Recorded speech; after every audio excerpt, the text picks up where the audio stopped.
제가 매번 명절 때, 지난 추석 때도 하나님이 원하시는 추석을 보내자고 말씀을 드렸고, 오늘은 또 하나님이 기뻐하시는 그런 설을 보내기 위해서 우리가 준비하기를 원하는데, 왜 같은 주제로 이렇게 말씀을 명절 때마다 전할까요? 이유는 딱 하나입니다. 제가 명절 때 우리 아이들과 청소년들 또 청년들 위해서 기도할 때 하나님께 저에게 그러시더라고요. 나는 이 명절이 너희들만 기뻐하는 명절이 되지 않았으면 좋겠다. 이 명절을 명하시고 지키게 하시며 궁극적으로 그 명절을 통해 우리에게 복을 주시기 원하시는 그 하나님, 나를 기뻐하는 그런 명절이 되면 좋겠다라고 항상 말씀을 하세요. 그래서 오늘 말씀을 준비했고, 이 말씀을 통해서 그 해답을 찾아가는 은혜가 있었으면 좋겠습니다. 아멘. 먼저 우리가 요셉에 대한 이야기들을 가지고 좀 풀어나가려고 합니다.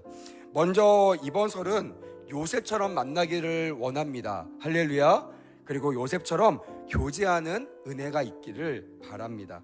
가장 중심적인 이야기들 중에 하나가 창세기 45장 14절부터 15절 말씀, 요약하면 요셉과 형들의 눈물의 만남에 대한 이야기들이 있고요. 두 번째는 창세기 46장 29절부터 30절까지, 즉 요셉과 아버지 야곱의 눈물의 만남이 있습니다. 이들의 만남이 어떻길래, 이들의 사연이 어떻길래 형제들과 만나도 눈물을 흘리고 아버지와 만나도 눈물을 흘리는 그런 시간들을 보냈을까? 아마 그들의 만남은 순수한 만남이었을 거예요. 여러 가지 이해관계를 떠나서 진짜 만나는 것을 원했는데 만나게 되는 그런 순수한 목적으로 만났던 만남이었을 거고요. 그 만남의 중심에는 하나님의 사랑으로 인한 그런 만남, 그래서 사랑의 만남을 가졌다라고 저는 믿습니다. 모르시는 분들이 있을 것 같아서 제가 오늘 본문의 말씀을 요약해서 여러분들에게 좀 그 눈물이 왜 눈물의 만남이 되었는지를 좀 설명하려고 합니다. 그 말씀을 잘 이해하려면요, 오늘 본문 4절 말씀을 좀 보면 됩니다. 4절 말씀에 보면 이렇게 기록되어 있습니다. 나는 당신들의 아우 요셉이니 당신들이 애굽에서 판 자다라고 설명하고 있습니다. 짧은 구절이지만 여기에 거의 모든 스토리가 다 집약적으로 기록되어 있어요. 아니, 형제인데 어떻게 형제를 못 알아보고 내가 당신들의 아우입니다 라고 얘기해야지 겨우 알아볼 정도의 그런 관계가 되었는가, 이걸 우리가 짐작할 수 있고요. 두 번째는 그들과 형들과 이 동생 요셉 사이에 어떤 일이 일어났는지를 잘 나타낼 수 있는 구절이 그 다음에 있는 말입니다. 당신들이 애굽에서 판 자다라고 말하고 있어요. 다시 말하면 왜 이렇게 눈물바다의 만남이 됐느냐? 그건 두 가지가 있습니다. 하나는 오랜 기간 동안 떨어져 있었습니다. 동생의 얼굴을 알아볼 수 없을 정도로 긴 시간이 그들 사이에 있었고, 그냥 긴 시간만 있었던 것이 아니라 그들 사이에는요, 많은 어려움이 있었다라는 것입니다.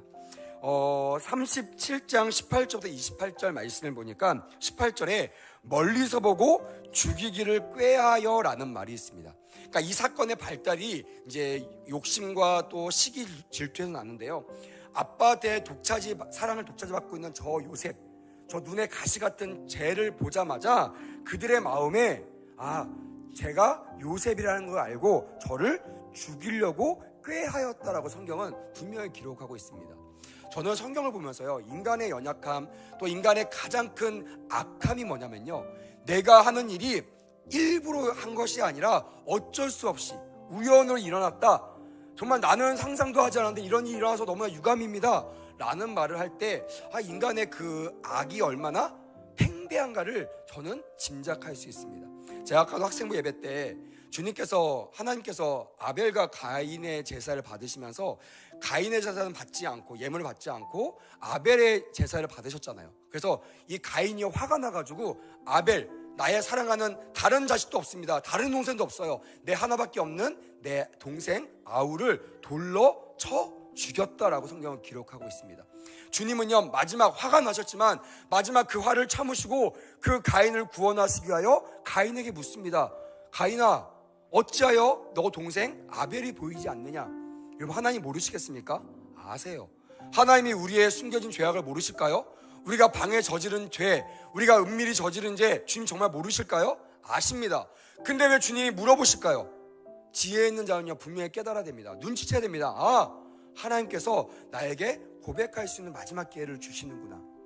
저도 가끔씩 우리 아이들을 혼낼 때가 있어요. 다 압니다. 뭐 집에 CCTV도 있고요. 또한 뭐 가면 뭐 동생도 이르고 형도 오빠도 이르고 해서 다 알아요. 무슨 일이 벌어졌는지. 그래서 제가 불러서 물어봅니다. 너 오늘 무슨 일 있었어? 여러분, 정말 몰라서 물어볼까요? 아니죠. 아는데 왜 물어볼까요? 혼내려고 물어볼까요? 아닙니다. 제 마음에 혼낼 마음이 없어요.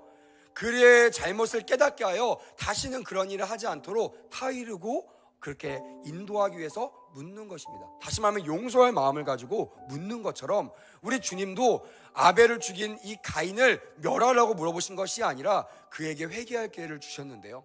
이 가인이 뭐라고 하는지 아세요? 하나님, 제가 내 아우를 지키는 자입니까? 내가 어떻게 합니까? 라고 마지막까지 회개할 기회를 놓치고 맙니다. 여기에서 가인의 저주, 가인의 최악의 타락의 결과들을 마시게 되는 것입니다. 여러분, 마찬가지예요. 하나님께서 우리에게 이런 모든 죄악들을 그냥 바라만 보시는 것이 아니라 그것을 물어보실 때가 있습니다. 그것이 무슨 일이냐? 무슨 일이 도대체 일어난 거냐? 라고 물어봤을 때 안색이 변하고 또한 막 화가 나고 이런 것이 아니라 그것이 내가 하나님께 돌아갈 수 있는 마지막 기회라는 것을 깨닫는 그런 은혜가 오늘 말씀을 묵상하면서 깨달아지고 믿어지기를 주님의 이름으로 축복합니다. 아멘. 그렇게 멀리서 요셉인지 확인하고 그를 죽이려고 깼습니다. 또한 20절 말씀을 보니까 구체적인 사항을 계획을 짭니다. 그게 뭐냐면 그를 죽여 한 구덩이에 던져버리자. 그냥 죽이는 것이 아니라 죽일 만한 구덩이를 미리 생각해 놓고 그 구덩이에 그 동생을 죽이기로 마음을 먹은 겁니다. 그리고 나중에 이것을 발각될 것을 대비하여 우리가 말하기를 악한 짐승이 그를 잡아먹었다 하자. 너무나 철두철미한, 다시 말하면 그들 입장에서는요 절대 들키지 않을 그런 범죄를 계획했을 겁니다. 하지만 여러분, 이것을 누가 지켜보고 계셨겠어요? 모든 것을 아시는 하나님께서 보고 계셨다는 거예요. 이것이 우리에게 동일하게 적용되었으면 좋겠습니다. 눈 가리고 아웅하는 거, 하늘을 손바닥으로 가릴 수 있다고 생각하는 것처럼 하나님이 보고 계시는데 내가 하나님의 낯을 피하여 아무 일도 없는 것처럼 그렇게 지내는 인생이 되지 말아야 될 것입니다. 구체적으로 행동합니다. 이 3절에 보니까 채색 옷을 벗깁니다. 그 장면을 통해서 알 수 있는 거, 그 형들이 부러워했던 것이 뭐예요? 채색 옷이었어요. 눈에 가시개가 된 이유가 뭡니까? 채색 옷이었어요. 우리는 일 안 하고 헌 옷, 더러운 옷, 찢어진 옷 입고 다니는데 힘들게 일하고 돌아갔더니 아버지 앞에서 이쁜 채색 옷을 입고 춤추며 웃고 있는 동생을 볼 때 우라가 치민 겁니다. 화가 난 겁니다. 분노가 일어난 겁니다. 그리고 그들 마음 가운데 사단이 침투하여 그들을 꿰고 그들에게 죄를 짓도록 인도한 겁니다. 결국엔 그는 옷을 벗기고 이 4절을 보니까 구덩이에 던져버립니다. 이 구덩이는 우연히 발견한 구덩이가 아닙니다. 그를 죽이려고 하다가 여기다 버리자, 버린 것이 아니라 이미 그 채색 옷을 벗기기 전부터 그를 죽이기 위하여 작정했던 예비된 구덩이였던 것입니다. 그 구덩이에는요 죽이려고 했다라는 근거가 있어요. 그게 뭐냐면 그 구덩이가 빈 구덩이라고 성경은 말하고 있고 그 속에 없는 것이 있었으니 그것이 뭐냐면 따라합시다. 물이 없었더라. 여러분, 물을 안 먹으면 어떻게 되죠? 죽습니다. 사실은 구덩이에 빠진다고 죽지 않아요. 왜 죽어요? 물을 먹지 못해 죽는 겁니다. 다시 말하면 그곳에 넣었던 이유, 그것이 구덩이기도 하지만 뭐가 없는 구덩이에요? 물이 없는 구덩이.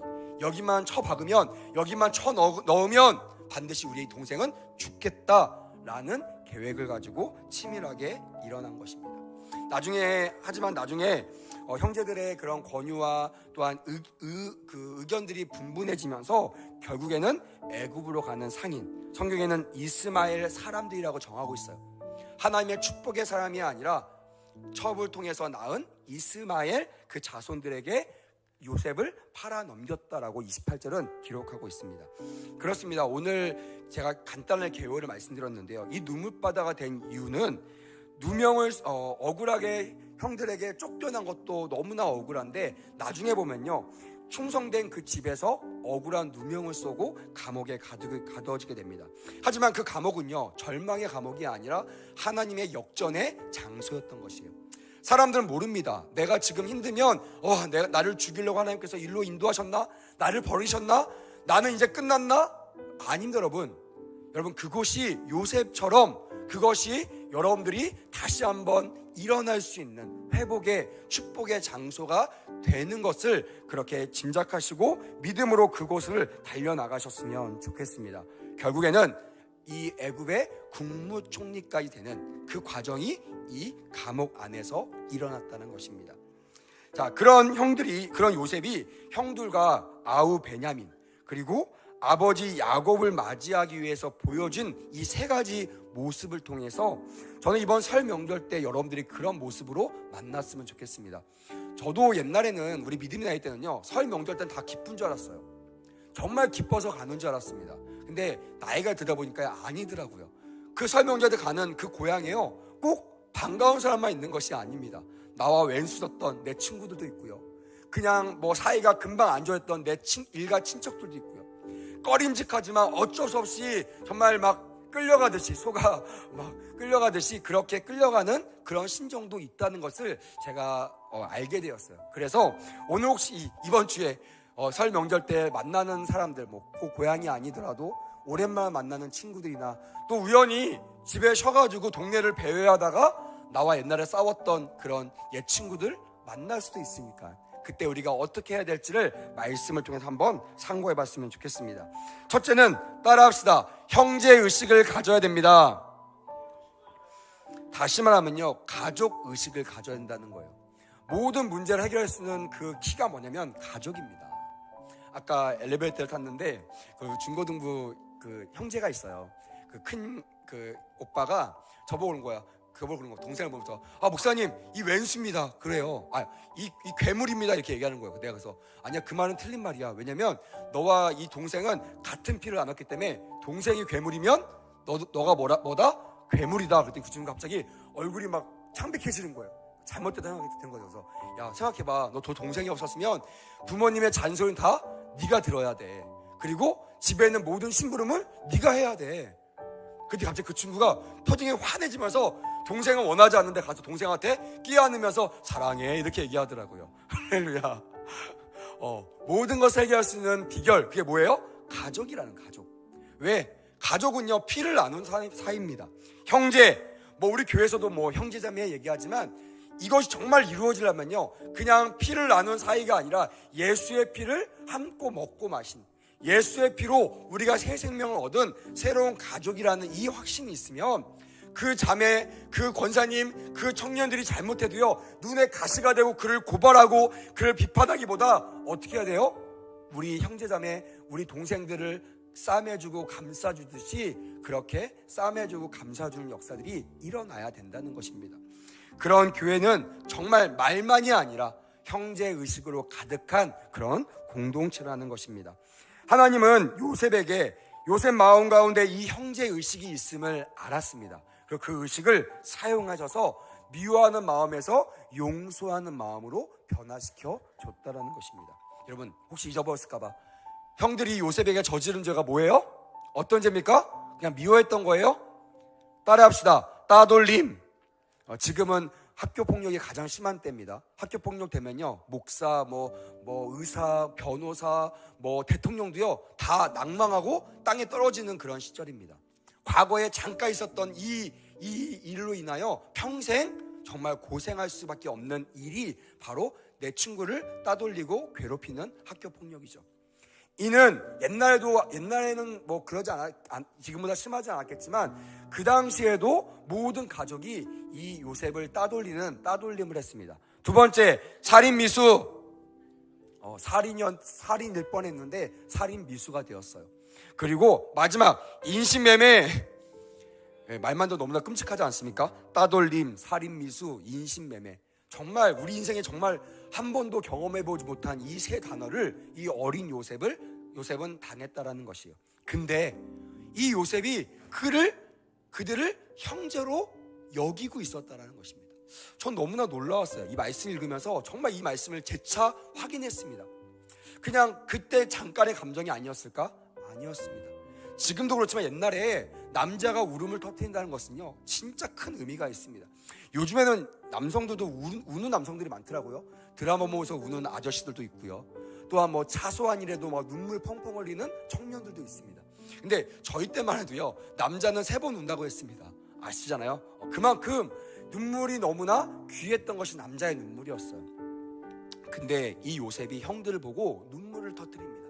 아버지와 동생을 보고 눈물을 터뜨립니다. 그것은 꿈에 그리던 내가 저들을 죽이려고 그렸던 것이 아니라 이를 갈았던 것이 아니라 그들을 만나고 싶어서, 그들을 한 번이라도 보고 싶어서 정말 오매불망했던 그들을 만났다는 것을 우리는 성경을 통하여 알 수가 있는 것입니다.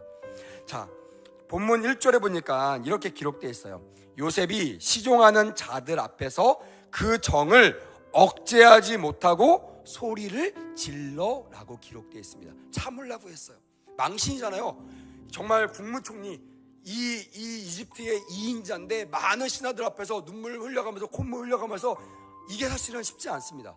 저도 가끔씩 설교하다가 감동이 될 때 주체할 수 없어서 눈물을 흘릴 때가 있거든요. 근데 맨날 내려와서요 엄청 후회합니다. 설교자가 막 콧물 흘려가면서 훌쩍훌쩍 대면서 설교하는 게 얼마나 보기에 안 좋았는데, 야 이해하수 목사 너 그거 못 참냐? 근데요 말씀 전할 때 감동이 되면 그걸 참을 수가 없는 거예요. 아마 저보다 요셉의 상황은 더했을 겁니다. 국무총리입니다. 2인자입니다. 권력자입니다. 그 사람이 나의 왼수들 앞에서 눈물을 참지 못할 정도로 그렇게 그리워하고 그렇게 그 정이 컸다라고 성경은 기록하고 있는 것입니다. 자, 그리고 여기서 그치지 않습니다. 4절에 보니까 요셉이 형제들에게 말합니다. 제가 당신들의 아우가 아닙니까? 동생인지 알아보고요 그들 마음 가운데 어떤 마음이 들었겠습니까? 반가웠겠습니까? 순식간에요 공기가 싸늘해지는 거예요. 어떻게든지 먹고 살려고 내려왔더니 누굴 만나요? 천천지 왼수.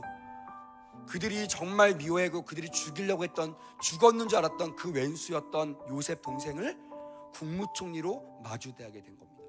여러분, 국무총리면요 그냥 내 마음대로 몇 명 죽여도요 별일 없는 그 정도의 그 나라의 그런 권한이었고 그런 자리였습니다. 얼마나 떨렸겠습니까? 우린 죽은 그런 처지구나. 하지만 그가 그들을 안심합니다. 제가 당신들의 아우가 아닙니까? 형님들 두려워하지 마십시오. 나 아우 요셉입니다. 이렇게 그들을 안심시켜 준 겁니다.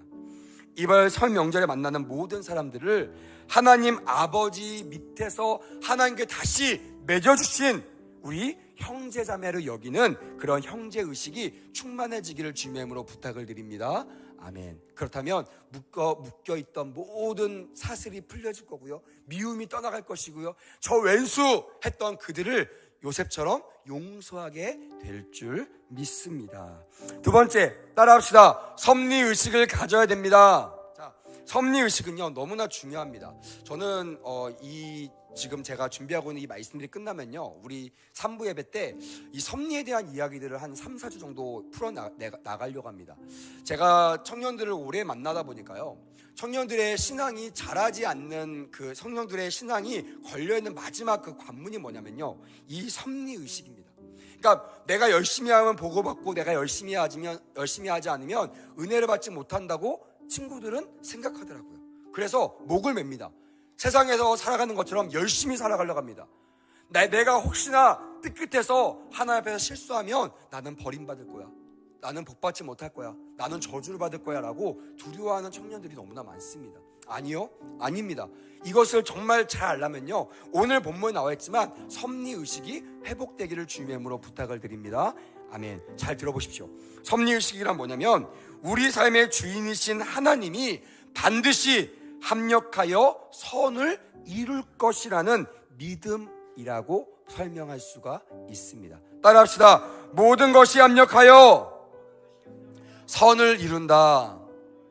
내가 계획한 것으로 이루어지는 것이 아니라, 내 행위의 결과로 이루어지는 것이 아니라 하나님의 뜻 가운데 이루어진다는 것입니다. 여기에 우리가 순종하면요 하나님을 기쁘시게 할 수 있는 것이고, 그리고 기쁘시게 하면 그 기쁘시게 하는 복을 받을 수 있는 것이고, 내가 하나님의 뜻을 따르지 않으면 하나님 앞에 멀어져 있는, 그래서 하나님의 뜻을, 하나의 복에서 점점 멀어져가는 삶을 살아가게 된다는 것이, 이거는 결과론적인 것입니다. 중요한 거는 내가 복받고 복받지 않는 것이 아니라 내가 지금 하나님과 동행하며 가까이 가는가, 아니면 내가 하나님과 멀어져 있는가, 이것이 우리의 삶의 가장 중요한 포인트가 돼야 될 줄 믿습니다. 그래서 우리가 예수님을 바라봐야 되는 거, 예수님만 의지해야 되는 거, 이것을 기억할 때 섭리의식으로 가득 찰 수 있습니다. 요셉이 자기 형제들을 화해하고 용서할 수 있었던 것은요, 그가 겪어왔던 상황들이 바로 하나님의 섭리였다라는 것을 받아들였기 때문에 그렇습니다. 왜 우리가 어떤 것을 용납하지 못할 거예요? 어떤 것에 분노를 일어나고 열받고 왜 이럴까요? 그 섭리를 이해할 수 없기 때문에 그렇습니다. 요즘에 강감찬 그 드라마가 있더라고요. 몇 번 봤는데 어저께 잠깐 그 스토리를 좀 보니까 그 무관들이죠. 문관들 말고 무관들.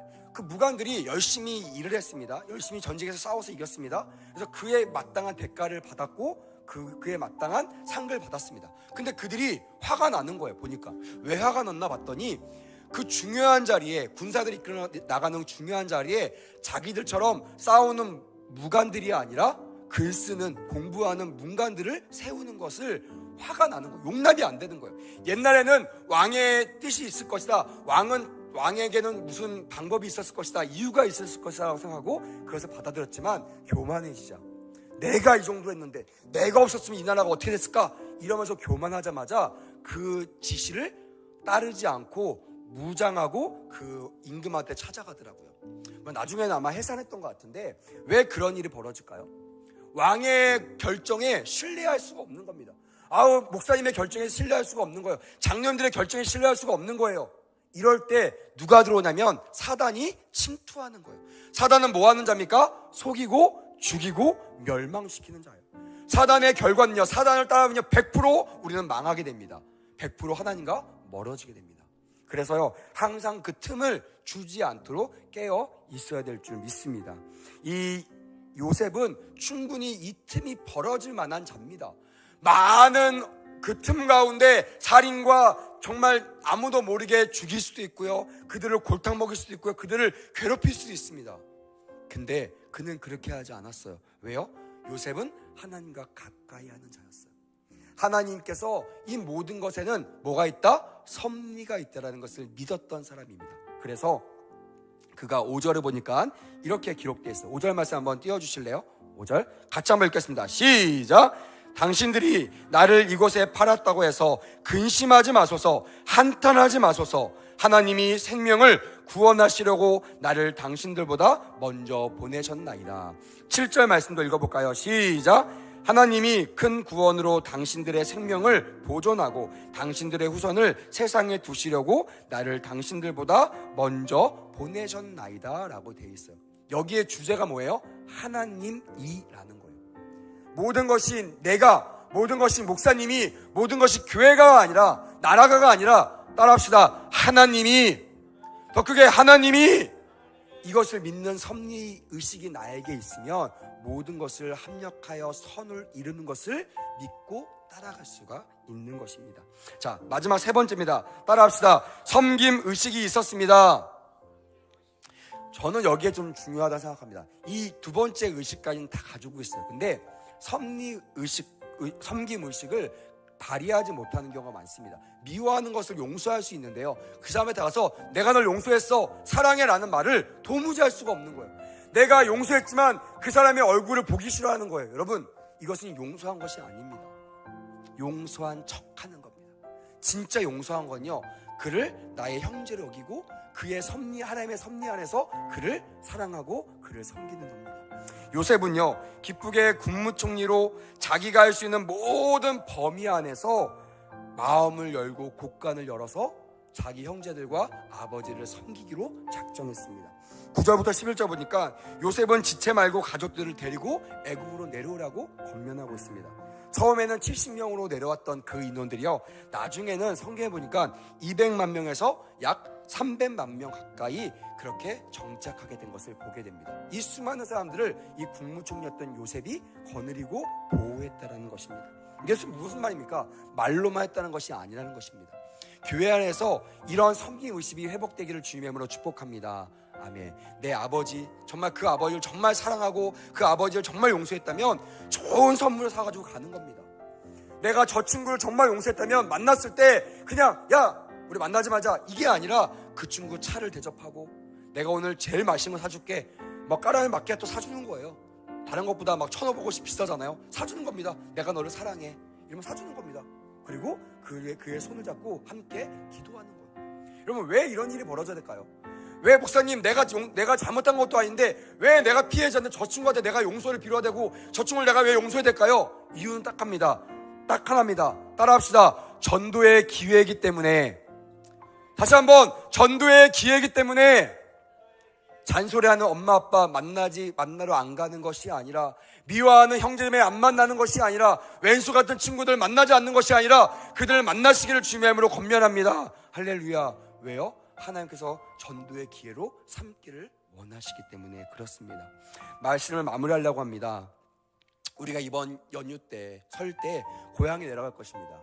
또한 못 만났던 친구들 만날 것입니다. 좋은 감정만은 아닐 거라고 믿습니다. 하지만 이 세 가지 요셉이 가졌던 태도를 기억하시고 우리도 형제의식, 섭리의식, 그리고 그들을 섬기겠다는 섬김의식을 가지고 그들을 만나시고 고향에 우리 부모님을 대접하시고 공양하시고 또한 친구들과 형제자매들에게 또한 사랑을 베푸는 우리 모든 성도들이 되시기를 주님의 이름으로 부탁을 드립니다.